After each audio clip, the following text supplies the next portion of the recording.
hala, ya hala. Ya hala, ya hala. Ya hala, Suzanne. Cheers. Cheers. Good to see you. Good to see you.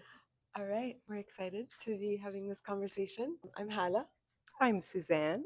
and we are starting a little project together. Where are we sitting? Tell us where we're sitting right now.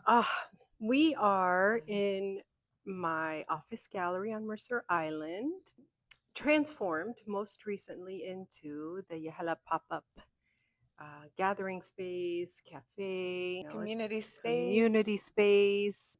It's kind of become home base on many levels. Yeah. We're here today recording this as an extension of the Ya Hala project.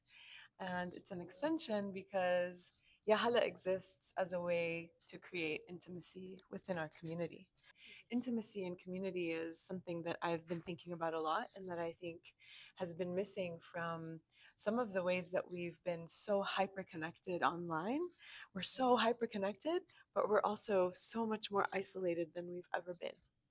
And having physical spaces where we can actually meet and get to know each other and learn more about each other has been such an important piece of why we wanted this space to exist. And tell us a little bit more about the name Ya Hala, Yeah. because it goes right in line with that sentiment. Yeah. So Ya Hala, people usually translate it to welcome, and it does mean welcome. Mhm. But the literal translation actually comes from the root of the word hala, which is ahl, which means family. And so when you say Ya Hala to somebody, you're saying more than just welcome. You're saying basically welcome into the family. Ahla And wa sahla. ahla wa sahla, Ya Hala, ahlan. And that's the feeling that we want to give people when they walk through these doors is you walk in and you're family. And especially at the beginning of the genocide, when everybody was looking for a way to organize and have people that can work together towards a common cause, the gap that I saw was okay, we want to all be together and working together, but how do we do that when we don't know each other? When we don't know who to call and how to gather a group of people to do something together? So it turned into a need for physical space. Yes, Yeah. absolutely. Absolutely. And I think that was very aligned with this physical space, right? It Yes. became kind of a natural fit and a continuation of our story of even where it began. Yes. Our meet cute. Our meet cute. Our eyes met across a crowded gallery space. Yes, true that. It's actually true. I mean, in reality, we did have a little bit of an introduction through a mutual friend, Sarah, Sarah, yes. and it was an opening night for the first of 5 Palestinian art shows that I featured over the last couple of years. December of 2023 is when we opened that show of a multi-artist exhibit that was out of kind of a moral imperative to share and celebrate in the beauty of the Palestinian culture.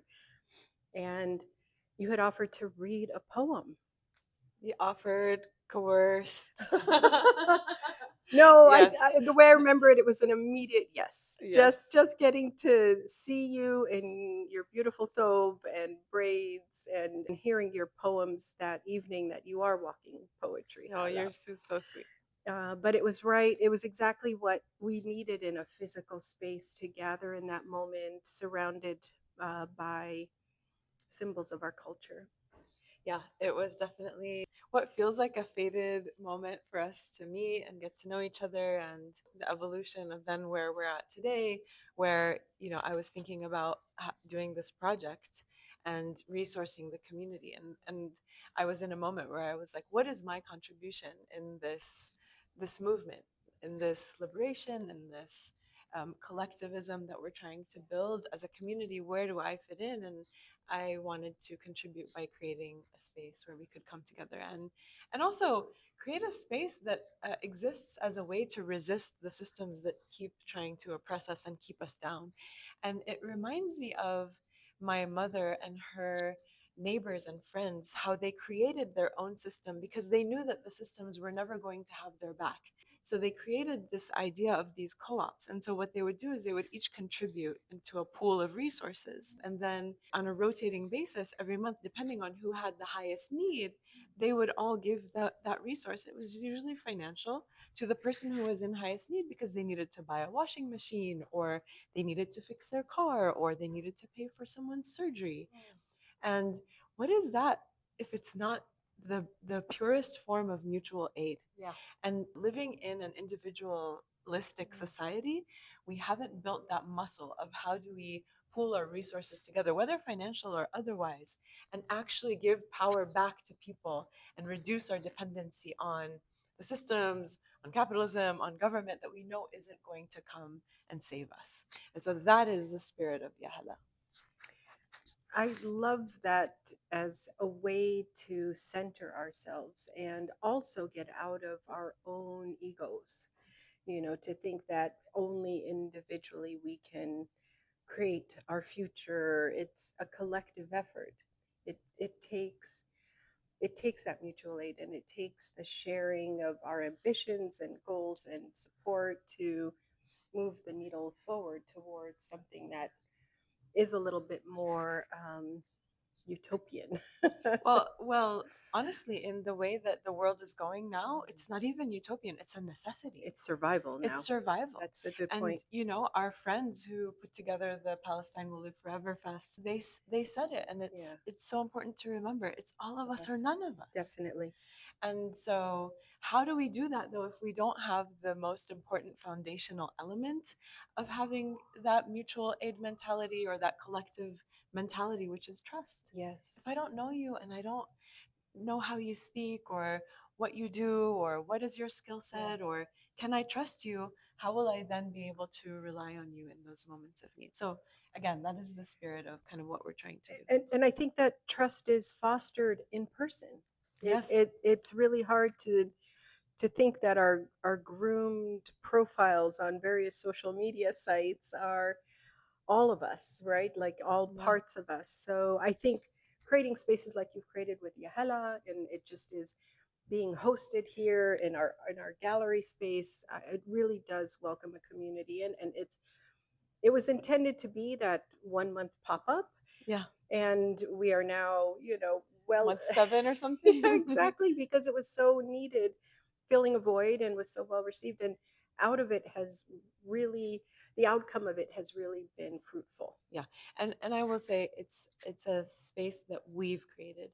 You and me and Sabrine and Dalia and Yes, everybody yes, who yes, shows up yes. and cares about it and Yeah, contributes with their presence is a part of it. And it's yeah. by community for community. And community is such a misused, overused term. Mm. And I think it's about more than just coming together and having a good time. It's about building that trust.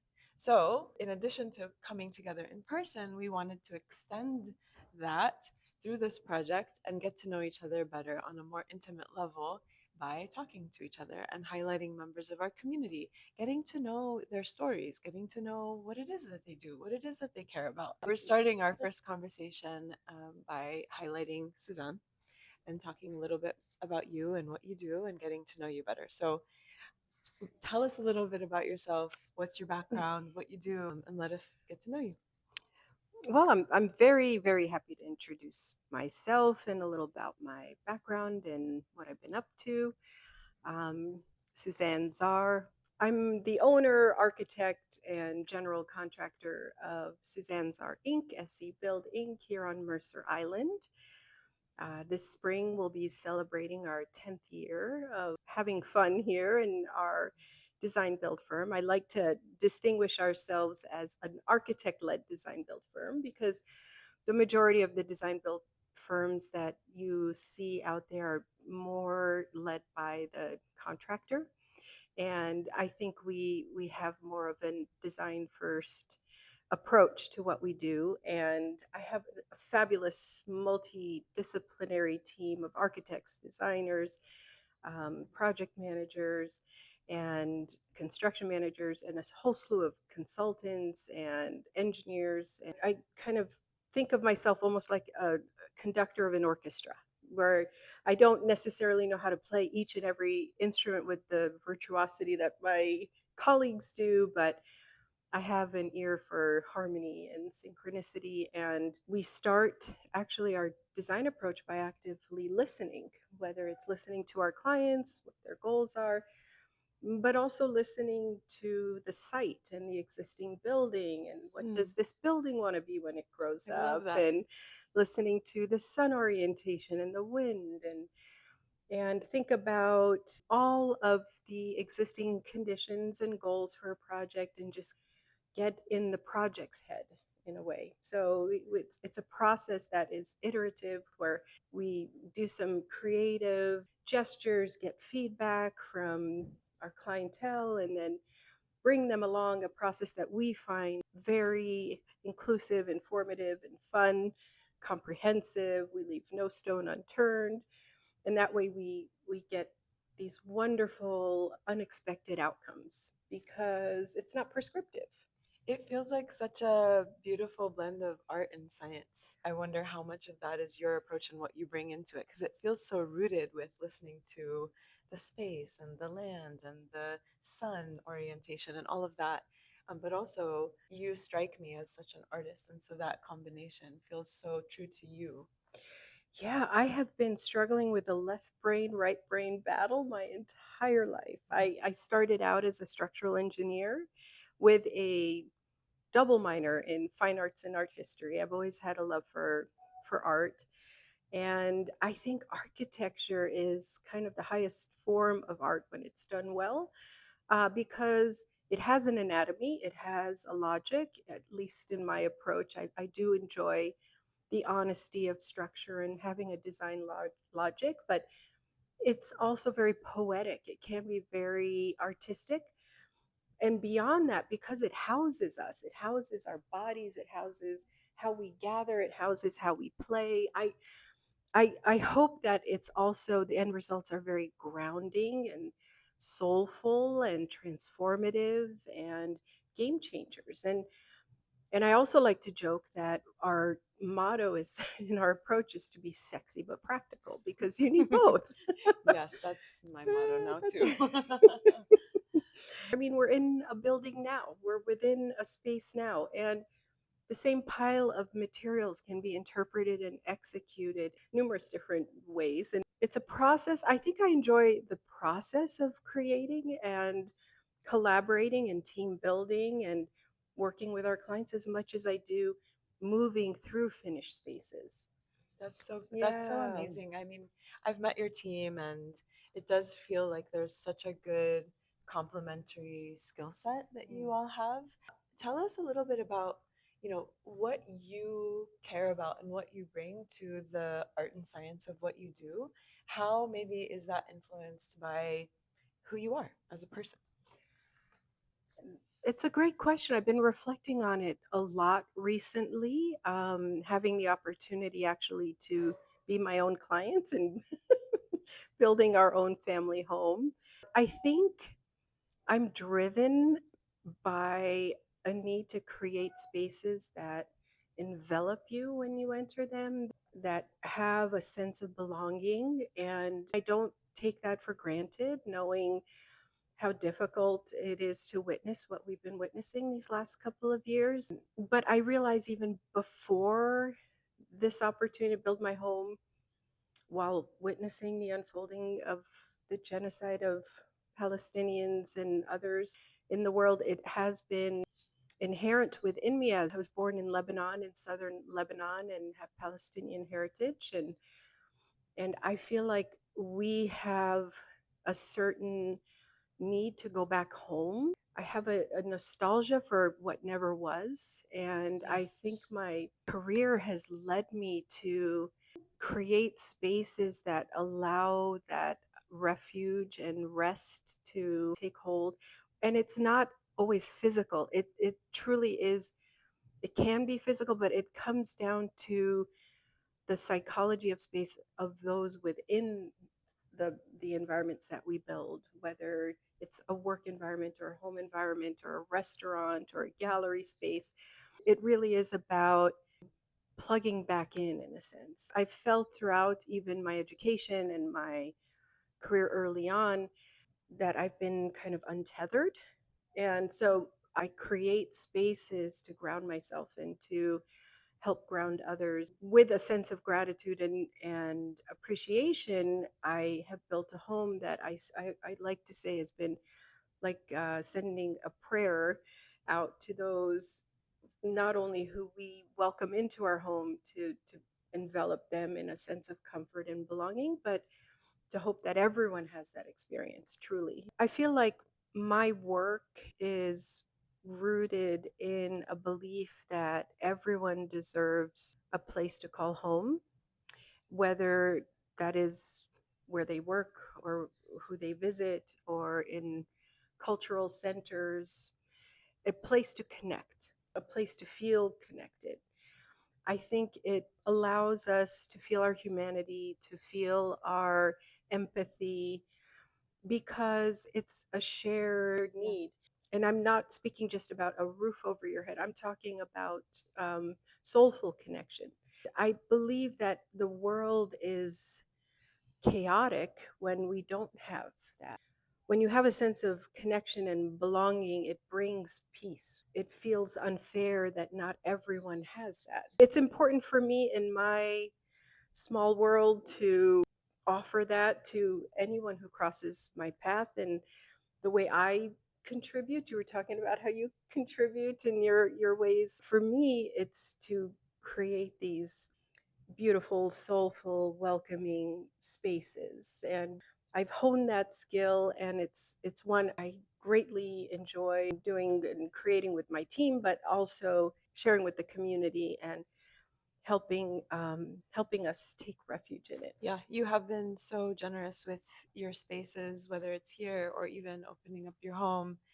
And just, it's been so beautiful seeing how for you it is a way that you create and then share that thing that you created. I'm wondering whether there are aspects of how you design a space, specifically Suzanne, how you as Suzanne design a space or think about a space that you think are maybe unique to you. Like, are there elements of lighting that you tend to think about, or open space, or things that are very foundational to how you design a space that almost are maybe your signature?